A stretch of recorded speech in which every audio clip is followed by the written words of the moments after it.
बेटा जो आपकी संस्कृत की क्लास चल रही थी, पिछली क्लास में हमने अध्ययन किया था 11 चैप्टर जिसका नाम था पर्यावरण, उसके पाठ सार के हमने अध्ययन किया। आज उसी श्रृंखला को आगे बढ़ाते हुए हम उस चैप्टर को पढ़ना प्रारंभ करते हैं। तो देखते हैं, प्रकृति समेषां प्राणिनां संरक्षणाय यत्ते। प्रकृति अर्थात प्रकृति, समेषां अर्थात सभी, प्राणिनां अर्थात प्राणियों का, संरक्षणाय अर्थात संरक्षण का, यत्ते अर्थात प्रयत्न करती है। प्रकृति सभी प्राणियों के संरक्षण का प्रयत्न करती है। देखिए बेटा, कल मैं आपको ये समझा चुका था कि ये पर्यावरण जो नामक चैप्टर है, इसके अंतर्गत आपको पर्यावरण के बारे में बताया गया है कि पर्यावरण क्या होता है, पर्यावरण के अच्छे पर्यावरण के लिए हमें क्या करना चाहिए, इन सारी बातों का वर्णन यहाँ पर किया गया था। इसी चीज के बारे में हम पढ़ रहे हैं। पाठ 4 पाठ हमने प्रारंभ किया कि प्रकृति समेषां प्राणिनां संरक्षणाय यत्ते। प्रकृति सभी प्राणियों के संरक्षण के लिए प्रयत्न करती है। इयं सर्वान् पुष्णाति विविधै प्रकारै सुख साधनै च तर्पयति। इयं सर्वान्, यह सभी को, विविध प्रकारै अनेक प्रकार से, पुष्णाति अर्थात पुष्ट करती है। अर्थात यह जो प्रकृति जो होती है, यह सभी प्राणियों को पुष्ट करती है। सुख साधनै च तर्पयति, और सुख साधन, सुख के जो साधन होते हैं उनसे यह सबको संतुष्ट करती है। कहने का तात्पर्य है कि प्रकृति सभी प्राणियों का संरक्षण का प्रयत्न करती है और यह सभी प्रकार से सभी को पुष्ट करती है और सुख साधनों से संतुष्ट करती है। पृथ्वी, जल, तेज, वायु, आकाश च अस्या प्रमुखानि तत्वानि। अर्थात पृथ्वी, जल, तेज, वायु और आकाश, ये 5 जो हैं ये इसके प्रमुख तत्व हैं। पृथ्वी, जल, तेज, वायु, आकाश जो है इसके प्रमुख तत्व है। तान्येव मिलित्वा पृथक्तया वा अस्माकं पर्यावरणं रचयन्ति। और ये सभी मिलकर के, तान एव मिलित्वा, और ये सभी मिलकर के, पृथक्तया वा अथवा पृथक रूप से, अलग रूप से, पर्यावरण रचयन्ति, हमारे लिए पर्यावरण का निर्माण करती हैं। कहने का तात्पर्य है कि पृथ्वी, जल, तेज, वायु और आकाश, ये जो होते हैं ये इसके प्रमुख 5 तत्व हैं और ये मिलकर के या पृथक रूप से हमारे लिए पर्यावरण का निर्माण करते हैं। नेक्स्ट आगे देखते हैं। आवृते परितः समन्तात लोके अनेन इति पर्यावरण। आवृते परितः, और जिसके द्वारा यह संसार चारों ओर से आच्छादित है, वही पर्यावरण है। आवृते, परितः अर्थात चारों ओर से, समन्तात लोके, यह संसार, अनेन इससे ही, इति इसको पर्यावरण अर्थात पर्यावरण कहते हैं कि यानी कि जिसके द्वारा यह संसार चारों ओर से आच्छादित है, चारों ओर से घिरा हुआ है, उसी को ही क्या कहते हैं हम? पर्यावरण कहते हैं। क्लियर? यहाँ यथा अजात शिशु मातृगर्भे सुरक्षित तिष्ठति तथैव मानवे पर्यावरण कुक्षौ। यथा अर्थात जिस प्रकार से, अजात शिशु अर्थात अजन्मा शिशु, अर्थात जिस बच्चे ने, जिस बालक ने अभी जन्म नहीं लिया है, जिस प्रकार से अजन्मा शिशु मातृगर्भे सुरक्षित है, माता के गर्भ में सुरक्षित रहता है, तथैव मानवे पर्यावरण कुक्षौ, उसी प्रकार से मनुष्य जो होता है वह भी पर्यावरण की कोख में सुरक्षित रहता है। देखिए यह उदाहरण के माध्यम से समझाया गया है कि जिस प्रकार से अजन्मा शिशु, जिस बालक ने अभी जन्म नहीं लिया है, सुरक्षित रहता है, ठीक उसी प्रकार से मनुष्य जो होता है वह भी प्रकृति की गोद में, प्रकृति की कोख में सुरक्षित रहता है। परिष्कृतम प्रदूषण रहितम च पर्यावरणम अस्मभ्य सांसारिक जीवनम सुखम सद्विचारम सत्य संकल्पम मांगलिक सामग्रीश्च प्रददाति। परिष्कृत प्रदूषण रहितम च पर्यावरण, परिष्कृत अर्थात शुद्ध और प्रदूषण से रहित, शुद्ध और प्रदूषण से रहित पर्यावरण, अस्मभ्यम अर्थात हमारे लिए, सांसारिक जीवन सुखम इस संसार के सारे जो जीवन के जो सुख हैं, सद्विचार अच्छे विचार, सत्य संकल्प और सत्य संकल्प, मांगलिक सामग्री और मांगलिक अवसर में काम आने वाली जो सामग्री है प्रददाति प्रदान करती है। यानी कि यदि शुद्ध और प्रदूषण रहित पर्यावरण है तो यह हमारे लिए सांसारिक जीवन के सुख, अच्छे विचार, सत्य संकल्पना, सत्य का संकल्प और मांगलिक सामग्रियों को प्रदान करता है। प्रकृति कोपई आतंकितो जने किम कर्तुम प्रभवति। प्रकृति के क्रोध से, प्रकृति के कोप से आतंकित अर्थात डरा हुआ जन अर्थात व्यक्ति किम कर्तुम प्रभवति क्या कर सकता है। कहने का तात्पर्य यह है कि प्रकृति के कोप से जो व्यक्ति आतंकित है, जो डरा हुआ है, वह क्या कर सकता है, अर्थात वह कुछ भी नहीं कर सकता है। जल प्लावनी अग्निभय भूकंपई वात्याचक्रई उल्कापातादिभिश्च संतप्तस्य मानवस्य कौ मंगलम। जल प्लावन, जल का प्लावन हो जाना अर्थात बाढ़ का आ जाना, अग्नि में अग्निकांड हो जाना, कहीं आग वगैरह लग जाना, भूकंपई भूकंप का आना, वात्याचक्रई आंधिया या बवंडरों का आ जाना, उल्कापातादिभिश्च और उल्कापातों का आदि का गिर जाना, संतप्तस्य इससे संतप्त व्यक्ति या मानव कौ मंगलम उसका मंगल कैसे हो सकता है, अर्थात उसका मंगल नहीं हो सकता।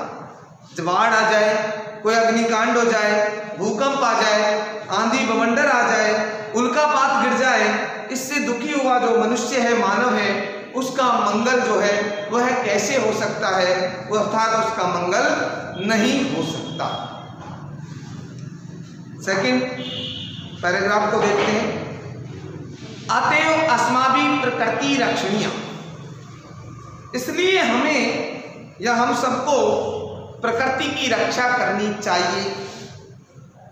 तेन च पर्यावरणम रक्षितम भविष्यति, और जिससे पर्यावरण जो है वह रक्षित होता है, पर्यावरण की रक्षा होती है। प्राचीन काले लोक मंगल संसित ऋषियों वने निवसन्ति। प्राचीन समय में लोक मंगल को चाहने वाले जो ऋषि थे वह वन में निवास करते थे। यतो ही वने पर्यावरणम उपलब्धते इसमें, जिससे वन में सुरक्षित पर्यावरण उपलब्ध होता था। प्राचीन काल में, प्राचीन समय में लोक मंगल को चाहने वाले, लोक कल्याण को चाहने वाले जो ऋषि थे वो वन में निवास किया करते थे, जिससे ही वन में उनको सुरक्षित पर्यावरण उपलब्ध होता था, मिलता था। तत्र विविधा विहिगा कल पूजी स्रोत रसायनम दत्त, जिससे विविधा विहिगा अनेक पक्षी, बहुत सारे पक्षी कल पूजी उनके कल पूजन से, उनकी आवाज़ों से, स्रोत रसायनम, स्रोत रसायन अर्थात कानों को कर्णा अमृत प्रदान करते हैं।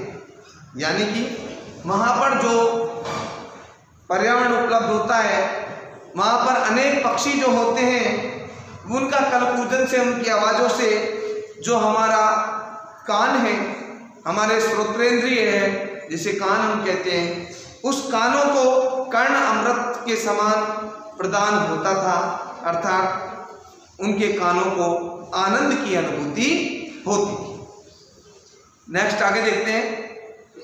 सरितो गिरी निर्झराश्च अमृत स्वादु निर्मलम जलम प्रयच्छन्ति।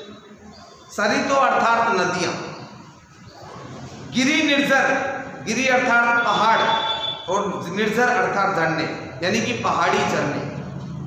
च अर्थात तो नदियों और पहाड़ी झरने अमृत स्वादु निर्मलम जलम प्रयच्छन्ति, अमृत के समान स्वादिष्ट निर्मल जल प्रदान करते हैं। प्रयच्छन्ति अर्थात प्रदान करते हैं। कहने का तात्पर्य है कि सरितो अर्थात नदियां, गिरि निर्झर अर्थात पहाड़ी झरने, कि नदियां और पहाड़ी जो झरने हैं वह अमृत के समान स्वादिष्ट जल जो है उसे प्रदान करते हैं। वृक्षा लताश्च फलानि पुष्पाणि ईंधन काष्ठानि च बाहुल्येन समुपहरन्ति। वृक्ष, लताएं, पुष्प, फलानि फल, पुष्पाणि पुष्प फूल, ईंधन काष्ठानि और ईंधन के लिए लकड़ी, बाहुल्येन समुपहरन्ति बहुमूल्य वस्तुएं उपहार के रूप में प्रदान करती हैं। यानी कि वृक्ष, लताएं, फल, फूल और ईंधन के लिए लकड़ी, यह बहुमूल्य उपहार हमें प्राप्त होते हैं। शीतल मंद सुगंध वन पवना औषध कल्पम प्राण वायु वितरन्ति। शीतल ठंडी, मंद और सुगंधित जो हवा है, वन की रूपी जो पवन है, वन की पवन शीतल होती है, मंद चलती है और सुगंधों को देती है। तो शीतल मंद चलने वाली सुगंधित वन की जो पवनें हैं वह औषध कल्प, औषधि के समान प्राण वायु वितरन्ति, प्राण वायु प्रदान करती है। हमें पेड़ पौधों से ही प्राण वायु प्राप्त होती है, तो वन के अंदर तो और भी अधिक आनंद की प्राप्ति हमें होती है। तो इसलिए यहाँ पर यही कहा है कि शीतल मंद सुगंधित वन की जो पवन है वह औषधि के समान प्राण वायु वितरण करती है, प्रदान करती है। परंतु स्वार्थंदो मानवे तदेव पर्यावरणम अदनाश्यति। परंतु स्वार्थ में अंधा मानव या मनुष्य तदेव पर्यावरणम, उसी पर्यावरण को अधे आज नाश्यति, नष्ट कर रहा है।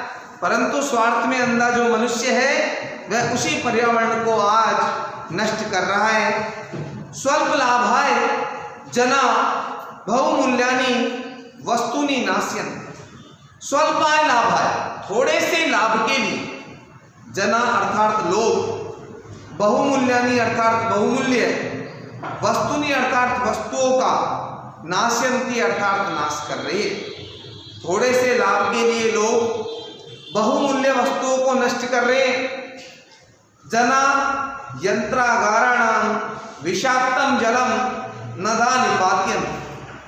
लोग यंत्रागारों में, कारखानों से विषाक्त अर्थात गंदा जलम, जल को, नदाम नदी में, निपात्यंती गिरा रहे हैं, डाल रहे हैं।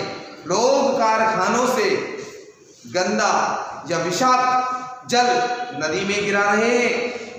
तेन मत्स्यादिना जलचराणाम च क्षणेन एव नाशो भवति।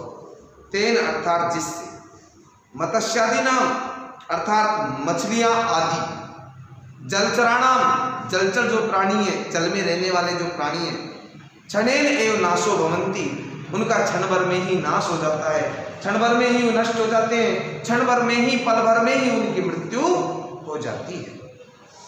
जिससे मछलियां आदि जलचर जो प्राणी हैं वह क्षण भर में ही, थोड़ी ही देर में क्या हो जाते हैं, नष्ट हो जाते हैं, उनकी मृत्यु हो जाती है। नदी जलम अपि तत्सर्वथा अपेयम जाए, और नदी का जल भी हमेशा ही, सर्वथा ही न पीने योग्य हो जाता है, अपेय हो जाता है, न पीने योग्य। मानवा व्यापार वर्धनाय वन वृक्षान निर्विवेकम छिन्दन्ति। क्या कहा? मनुष्य व्यापार को बढ़ाने के लिए, व्यापार के वर्धन के लिए वन वृक्षान, वन वृक्षों को बिना किसी विवेक के, बिना सोचे विचारे छिंदंती, काट रहे हैं। मनुष्य जो है अपने व्यापार को बढ़ाने के लिए, अपने थोड़े से लाभ के लिए वन वृक्षों को क्या कर रहे हैं, बिना सोचे विचारे काट रहे हैं। तस्मात् अवृष्टि प्रवर्धते, जिससे अवृष्टि बढ़ रही है, वर्षा नहीं होती है। वन पशुश्च शरण रहिता ग्रामेषु उपद्रवम विदधति, और वन पशु जो है वह भी शरण रहित होकर भी, उनको जब वन ही कट जाएंगे तो वो शरण रहित हो जाएंगे, उनको वन की कमी होगी तो वो शरण रहित होकर के ग्रामेषु उपद्रवम विदधति, गाँव में उपद्रव करते हैं, गाँव की ओर रुख करते हैं, गाँव में चले जाते हैं। शुद्ध वायुओपि वृक्ष कर्तना संकटापन्नो जायते, शुद्ध वायु से भी वृक्ष कर्तना, वृक्षों के काटने से संकटापन्नम, संकटता से ग्रस्त, जायते अर्थात हो जाता है। वृक्ष कर्तना, वृक्षों को काटने से शुद्ध वायु, जो स्वच्छ वायु हमें प्राप्त होती है, उसका भी संकट हो जाता है। एवं ही स्वार्थ अंध मानवई विकृति उपगता प्रकृति एवं सर्वेशाम विनाश कर्त्री भवति। इस प्रकार ही स्वार्थ अंध मानवई, स्वार्थ में अंधा मानव या मनुष्य विकृति उपगता, प्रदूषण को प्राप्त करके प्रकृति एवं सर्वेशाम विनाश कर्त्री भवति, हमेशा ही प्रकृति का ही विनाश करता है। अर्थात इस प्रकार मनुष्य स्वार्थ में अंधा होकर के प्रदूषण को प्राप्त करता है एवं सर्वेशाम विनाश कर्त्री भवति, और वह प्रकृति का ही विनाश करता है। विकृति उपगते पर्यावरणे विविधा रोगा भीषण समस्या संभवती, पर्यावरण के विवृत होने पर, पर्यावरण के विवृत होने पर, पर्यावरण के बिगड़ने पर, खराब होने पर रोगा भीषण समस्या संभवती, रोगों की भयानक समस्या की संभावना होती है। बिल्कुल सही बात है। जब वृक्षों को काट दिया जाएगा, शुद्ध वायु हमें प्राप्त नहीं होगी, स्वच्छता हमें नहीं मिलेगी, शुद्ध वायु नहीं होगी तो रोगी होंगे ही होंगे। तो विकृति उपगते पर्यावरण विविधा, पर्यावरण के विवृत होने पर, पर्यावरण के खराब होने पर रोगों की भयानक समस्याओं की संभावना होती है। तत्सर्वम इदानीं चिंतनीय प्रतिभाति, यह सब कुछ चिंतनीय के समान दिखाई देता है या प्रतीत होता है। धर्मो रक्षति रक्षित इति आर्षवचन, यानी कि रक्षित धर्म ही मनुष्य की रक्षा करता है, रक्षित धर्म ही मनुष्य की रक्षा करता है। यह प्राचीन ऋषियों का वचन है। आर्ष मतलब ऋषि, वचनम अर्थात वचन, यह प्राचीन ऋषियों का वचन है। क्या वचन है? कि रक्षित धर्म ही मनुष्य की रक्षा करता है, रक्षित धर्म ही मनुष्य की रक्षा करता है। धर्मो रक्षति रक्षित है इति आर्ष वचनम, रक्षित धर्म ही मनुष्य की रक्षा करता है, यह प्राचीन ऋषियों का वचन है। पर्यावरण रक्षणम अपि धर्मस्य एवं वाङ्मय इति ऋषिय प्रतिपादितवन्ति। पर्यावरण से रक्षणम, पर्यावरण की रक्षा करना ही, पर्यावरण की रक्षा करना भी धर्मस्य एवं अंगम इति ऋषिय प्रतिपादितवन्ति, धर्म का ही अंग है, ऐसा ऋषियों ने प्रतिपादित किया है, ऐसा ऋषियों ने बताया है। क्या बताया है? कि पर्यावरण की रक्षा करना ही धर्म का ही अंग है। पर्यावरण की रक्षा करना भी किस चीज का अंग है? धर्म का अंग है। ऐसा क्या है? ऋषिय प्रतिपादित बनते हैं, ऋषियों ने बताया है या कहा है।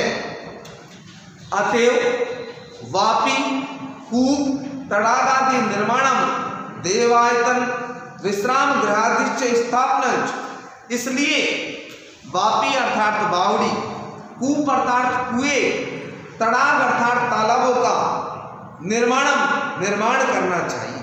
इसलिए बावड़ी, कुएं और तालाबों का निर्माण करना चाहिए। देवायतनम विश्राम गृहादि स्थापना, देवायतन अर्थात मंदिर, विश्राम गृह, धर्मशालाएं, इनकी स्थापना करनी चाहिए।